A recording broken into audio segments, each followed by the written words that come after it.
Selain itu, penggunaan bahasa dalam bentuk tulisan formal seperti karya ilmiah harus mengikuti syarat-syarat tertentu, yaitu satu, secara morfologis, bahasa dalam artikel ilmiah harus lengkap.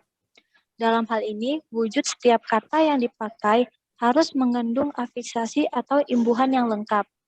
Kata-kata lain yang tanpa afiksasi juga harus dimunculkan dalam bentuk yang lengkap. Kata-kata seperti tidak, sudah, dan sebagainya tidak dapat ditulis dengan bentuk tak atau udah. Yang kedua, secara sintaksis. Bahasa harus lengkap, yakni memiliki unsur-unsur subjek, predikat, objek yang dinyatakan secara eksplisit.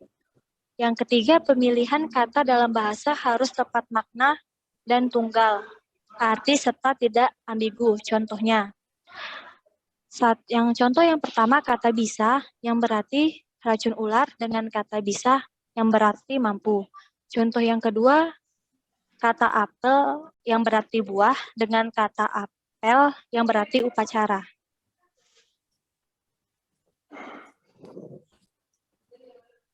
Yang keempat, penggunaan kalimat dalam karangan ilmiah harus berupa kalimat yang efektif, yakni kalimat yang memenuhi kriteria jelas sesuai dengan kaidah tata bahasa, tidak berbelit-belit, tidak bertentangan dengan kebenaran nalar dan ringkas. Yang kelima, harus padat isi dan bukan padat kata. Dalam mengungkapkan pikiran ke dalam bentuk bahasa, hal pertama yang harus jelas adalah konsep utama yang dikemukakan penulis.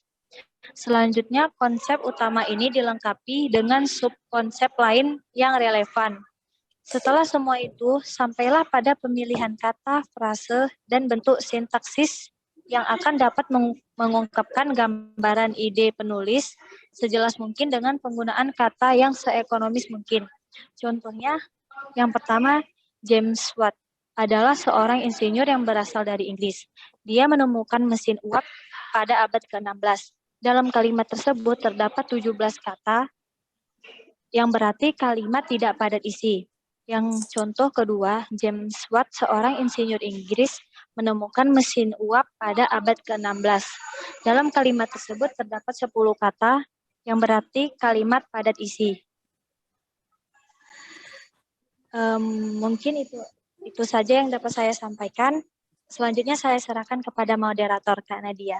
Terima kasih. Oke, terima kasih buat Sarah. Selanjutnya,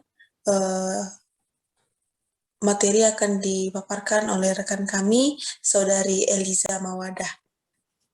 Baik, terima kasih Nadia.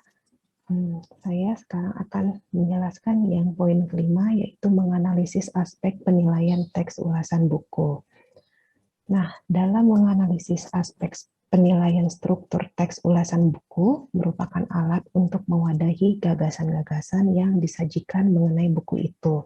Gagasan dan struktur teks tidak dapat dipisahkan. Itulah sebabnya setiap jenis teks mempunyai struktur teks baku sendiri-sendiri. Akan tetapi, untuk tujuan tertentu, struktur teks dapat disederhanakan tanpa meninggalkan tahapan-tahapan yang inti. Sebagai contoh, struktur teks ulasan buku dapat disederhanakan dengan menghilangkan tahapan orientasi atau tahapan identitas atau menyisipkannya ke dalam tahapan-tahapan yang lain. Dari sini dapat dimengerti bahwa tahapan identitas pada suatu ulasan buku bersifat opsional, boleh ada ataupun boleh tidak ada.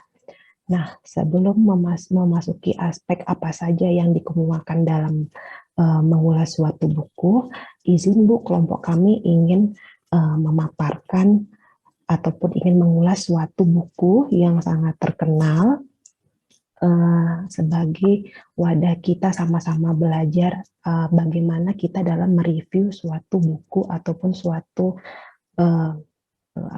pemaparan seperti itu.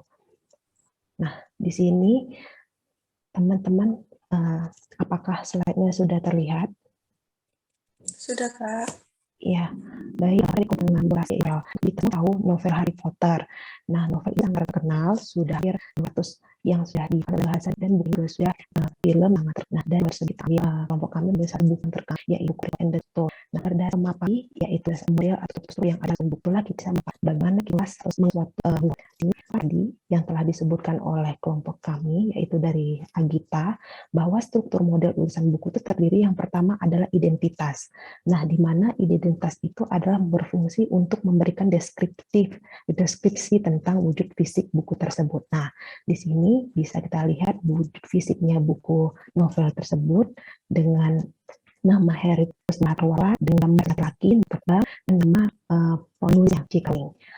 Buku ini juga memiliki kita resensi yaitu dengan menuliskan judul buku dan identitasnya seperti ini, buku Harry Potter dan Batu Bertuah, yaitu dengan bahasa Inggrisnya Harry Potter and Sorcerer's Stone, pengarangnya oleh J.K. Rowling, penerjemahnya ke dalam bahasa Indonesia adalah Listiani Srisani, penerbitnya PT Gramedia Pustaka Utama, tahun terbitnya 2000, tahun 2000, tebalnya 384 halaman, dan ini adalah diresensi oleh Bapak Imron Rosadi.